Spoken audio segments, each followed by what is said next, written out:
സംവിധാനം ചെയ്ത് സൂര്യ, ബോബി ഡിയോൾ എന്നിവർ പ്രധാന വേഷങ്ങളെത്തിയ 3D ചിത്രം കങ്കുവ. വിക്കിപീഡിയ പറയുന്നത് ഏകദേശം 350 കോടി മുതൽ മുടക്കിലാണ് ഈ ചിത്രം വന്നിരിക്കുന്നതെന്നാണ്. ഞാൻ 2D ആണ് കണ്ടത്. അതിനാൽ 3D അനുഭവം എങ്ങനെയുണ്ട് എന്ന് ചോദിച്ചാൽ ഞാൻ പാടുപെടും. ഇനി 3D കണ്ട് 3D അനുഭവം എങ്ങനെയുണ്ട് എന്ന് പറയണമെന്ന് ഭൂരിപക്ഷം പേരും കമന്റ് ബോക്സിൽ പറഞ്ഞാൽ ചിലപ്പോൾ ഞാൻ ചെയ്തെന്ന് വരാം. കാരണം ജീവിതത്തിൽ വലിയ റിസ്കുകൾ എടുക്കുന്നവർക്കേ മുന്നേറാൻ പറ്റുകയുള്ളൂ എന്ന് ഞാൻ മുന്നേ കേട്ടിട്ടുണ്ട്. 1970, 2024 കാലഘട്ടങ്ങളിലായാണ് ഈ സിനിമയുടെ കഥ നടക്കുന്നത്. 2024 കാലഘട്ടത്തിലാണ് ഫ്രാൻസിസ്, ആഞ്ചലിന എന്നീ കഥാപാത്രങ്ങൾ നമ്മൾ പരിചയപ്പെടുന്നത്. പോലീസിന് വേണ്ടി വർക്ക് ചെയ്യുന്ന ആളാണ് ഈ ഫ്രാൻസിസ് എന്ന് പറയുന്ന കഥാപാത്രം. അങ്ങനെ ഒരു മിഷനിൽ ഒരു കുട്ടിയെ ഫ്രാൻസിസ് കണ്ടുമുട്ടുന്നതും തുടർന്നുള്ള ചില പ്രധാന സംഭവങ്ങളും അതിനെ പഴയകാലത്തേക്ക് എങ്ങനെ കണക്ട് ചെയ്യുന്നതൊക്കെയാണ് കങ്കുവ എന്ന സിനിമ പറയുന്നത്. നേരത്തെ ബഡ്ജറ്റിന്റെ കാര്യം പറഞ്ഞല്ലോ, റിച്ച് പരിപാടികളൊക്കെ തന്നെയാണ്. അല്ലാതെ നമ്മൾ ഇത്രയും മുടക്കിയിട്ടുണ്ട് എന്ന് പറഞ്ഞുകൊണ്ടിരിക്കുകയും അത് എവിടെയാണ് ചെലവാക്കിയത് എന്ന് സിനിമ കാണുമ്പോഴും കണ്ടു കഴിഞ്ഞും പ്രേക്ഷകർ ആലോചിച്ച് ക്ഷീണിക്കേണ്ട അവസ്ഥയൊന്നും ഇവിടെയില്ല. ഉദാഹരണത്തിന് കങ്കുവയിൽ അലറാൻ തന്നെ കുറച്ച് കോടികൾ ചെലവായിട്ടുണ്ടാകുമെന്നാണ് എനിക്ക് തോന്നുന്നത്. പിന്നെ അലർച്ച കൊണ്ടുണ്ടാവുന്ന തൊണ്ട പ്രശ്നങ്ങൾക്ക് വേണ്ടിയുള്ള കോടികൾ. അല്ലെങ്കിലും സിനിമയുടെ പിന്നാമ്പുറ കഥകളിലേക്ക് നമ്മൾ പോകേണ്ടതില്ലല്ലോ. നമുക്ക് സിനിമയിലേക്ക് വരാം. ശിവയുടെ, സൂര്യയുടെ കങ്കുവ. സിനിമ പല വിധത്തിൽ അത്ഭുതമാകാറുണ്ട്. അത്ഭുതമായില്ലെങ്കിലും ആശ്ചര്യം എന്ന നിലയിൽ അനുഭവപ്പെട്ട കാര്യം, ആക്ഷൻ, ഇമോഷൻ, വൻ VFX പരിപാടികൾ തുടങ്ങി കാശ് പൊട്ടിച്ചു കളയാൻ ഓരോ എപ്പിസോഡുകളായി സിനിമ മാറ്റിവെച്ചിട്ടുണ്ടെങ്കിലും ശക്തമാവേണ്ടുന്ന തിരക്കഥ എന്ന സാധനം VFX ചെയ്താൽ എങ്ങനെ ഉണ്ടാകും? അതാണ് കങ്കുവ. തൊട്ട് മുന്നത്തെ ചിത്രമായ അണ്ണാത്തയിൽ ശിവയുടെ പാസം, ഒടുവിൽ പാസം എന്ന വാക്ക് കേൾക്കുന്നത് തന്നെ വെറുപ്പായി പോയ അവസ്ഥയായിരുന്നു. അതിന് മുന്നത്തെ ചിത്രങ്ങളായാലും പാസങ്ങളുടെ വിവിധങ്ങളായ പരിപാടികൾ ശിവ നമുക്ക് വേണ്ടി കൊണ്ടുവന്നിട്ടുണ്ട്. അണ്ണാത്തെ അതിന്റെ ഒരു ഭീകര വേഷം തന്നെയായിരുന്നു. ആ ചിത്രം നേരിട്ട വിമർശനങ്ങളെല്ലാം അതിന്റെ വഴിക്ക് വിട്ട് പുതിയ ചിത്രമായ കങ്കുവയിലെത്തുമ്പോൾ ഗ്രാഫ് വീണ്ടും താഴോട്ട് എന്നല്ലാതെ മറ്റൊന്നും സംഭവിക്കുന്നില്ല. അത്രമേൽ ദയനീയമായ വഴികളിലൂടെ പെടാപ്പാട് വിടുന്ന കാഴ്ച.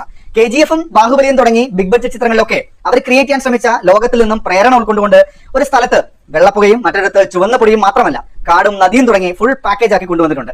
അവരായി, അവരുടെ പാടായി എന്നല്ലാതെ പ്രേക്ഷകന് വേറൊന്നും ചെയ്യാൻ പറ്റാത്ത അവസ്ഥയും. സൂര്യ 2 വേഷങ്ങളിലാണ് ചിത്രത്തിലെത്തുന്നത്. അതിൽ തന്നെ കങ്കുവ എന്ന കഥാപാത്രമാണ് പ്രധാനമായിട്ടും വരുന്നത്. ഒരു ആക്ടർ എന്ന നിലയിൽ പെർഫോം ചെയ്യാനുള്ള ഒരു കഥാപാത്രം തന്നെയാണ്. അതിൽ തർക്കമൊന്നുമില്ല. കടന്നു പോകുന്ന വഴികൾ, സ്ട്രഗിൾസ്, പിന്നെ പാസമൊക്കെ ആയി അങ്ങനെ ഒരു സ്പേസ് ആ കഥാപാത്രത്തിനുള്ള സമയത്തും വളരെ ലൗഡായാണ് തിരക്കഥ പരിഗണിച്ചിരിക്കുന്നത്. അതുകൊണ്ട് തന്നെ ഇടയ്ക്കിടെ അലാറം വെച്ചതുപോലെ അലറണം. ആ അലർച്ചകളിൽ പ്രകടനവും മൊത്തത്തിൽ ഡൗൺ ആവുന്ന അവസ്ഥ കൂടെയായിരുന്നു. പിന്നെ പ്രേക്ഷകർ അല്പമെങ്കിലും ഉറക്കമൊക്കെ വരികയാണെങ്കിൽ ഈ അലർച്ച ഒരു ഉണർത്ത് പാട്ടായി കണക്കാക്കാം. സൂര്യ നന്നായി പണിയെടുത്തിട്ടുണ്ട്. പക്ഷേ കഥാപാത്രവും കഥയും ഒക്കെ മികച്ചതായിരുന്നെങ്കിൽ ആ എഫേർട്ട് ഓർക്കപ്പെട്ടേനെ എന്ന് മാത്രം. ബോബി ഡിയോളാണ് മറ്റൊരു പ്രധാന വേഷത്തിൽ. സത്യം പറഞ്ഞാൽ വളരെ ശോകമായിട്ടാണ് തോന്നിയത്. ഇടയ്ക്ക് വരുന്നു, വാളിന്റെ തുമ്പിൽ കോർക്കുന്നു, പിന്നെ ഇടയ്ക്ക് ഒരു നോട്ടവും. ഒരു സോളിഡ് പെർഫോമൻസ് എന്നത് എവിടെയും കാണാൻ സാധിച്ചില്ല. ദിശ പട്ടാനിയൊക്കെ വരുന്നു പോകുന്നു, പിന്നെ കുറെ കഥാപാത്രങ്ങൾ വരുന്നുണ്ട്. പഴയ കാലം പറയുമ്പോൾ ടെംപ്ലേറ്റ് എന്ന നിലയിലുള്ള കഥാപാത്ര സൃഷ്ടികളായതുകൊണ്ട് തന്നെ പ്രകടനം കൊണ്ട് ഇമ്പാക്ട് ഉണ്ടാക്കാൻ സാധിച്ചില്ല. സംഭാഷണങ്ങളൊക്കെ നമ്മൾ മുന്നേ ഇങ്ങനെ കേട്ടുകൊണ്ടേയിരിക്കുന്നത് തന്നെയാണ്.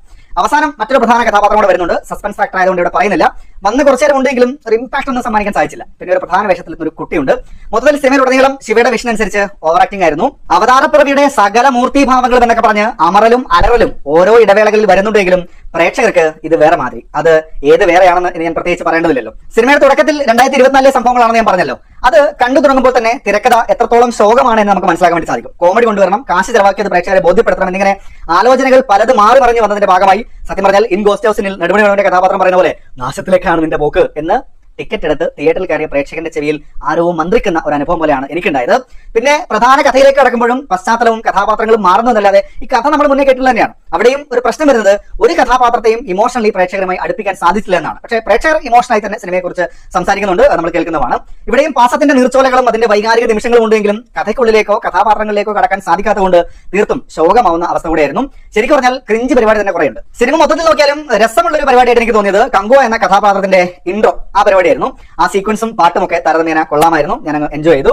പക്ഷെ പിന്നീട് അങ്ങോട്ട് നോക്കിയാൽ ആക്ഷൻ സീക്വൻസുകളിൽ ഈ സ്ഥിരം പാറ്റേൺ പരിപാടികൾ, ആൾക്കൂട്ടം, ബഹളം, അതുവഴി വലുതെന്തോ സംഭവിക്കാൻ പോകുന്നുണ്ട് എന്നൊരു തോന്നൽ ഉണ്ടാക്കാത്തേ ഉള്ളൂ.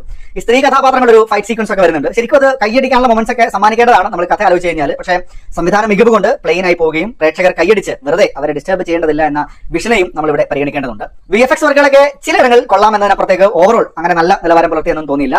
സംഗീതം ദേവിശ്രീ പ്രസാദ് ആണ്. നേരത്തെ സൂചിപ്പിച്ച പോലെ കങ്കുവ ഇൻട്രോ സെക്ഷൻ രസമായിരുന്നു. ബാക്കിയൊക്കെ അലർച്ചയ്ക്കൊപ്പം വാശിക്ക് അല്ലെങ്കിൽ കട്ടയ്ക്ക് നിൽക്കുന്നുണ്ട്. ഈയിടെ നമ്മൾ വിട്ടുപോയ നിഷാദ് യൂസഫാണ് ചിത്രത്തിന്റെ എഡിറ്റിംഗ് നിർവഹിച്ചത്.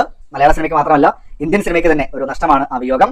പിന്നെ സിനിമയുടെ ആർട്ട് വർക്ക് ഓക്കെ ആയിട്ടാണ് എനിക്ക് തോന്നിയത്. ചിലയിടങ്ങളിൽ അതിങ്ങനെ മുളച്ചു നിൽക്കുന്ന ഒരു ഫീൽ ഉണ്ടായിരുന്നു. എന്റെ ഒരു കാഴ്ചപ്പാടിൽ കഥ എന്നതിനേക്കാൾ ഓരോ സംഭവങ്ങൾക്കാണ് ശിവ പ്രാധാന്യം നൽകിയത്. ആക്ഷനും പാസവും പ്രകൃതിയും പ്രതികാരവും അഡ്വഞ്ചറും അങ്ങനെ ഓരോ സെക്ഷനിലായി ഓരോ പരിപാടികളൊക്കെ കൊണ്ടുവന്നിട്ടുണ്ട്. പക്ഷേ ഇതിന് കൃത്യമായി കണക്ട് ചെയ്ത് പോകാനോ കഥാപാത്രങ്ങളെ കൃത്യമായി എസ്റ്റാബ്ലിഷ് ചെയ്യാനോ പറ്റുന്നില്ല എന്നിടത്താണ് സിനിമയുടെ ഗ്രാഫ് മൊത്തത്തിൽ താഴേക്ക് പോകുന്നത്.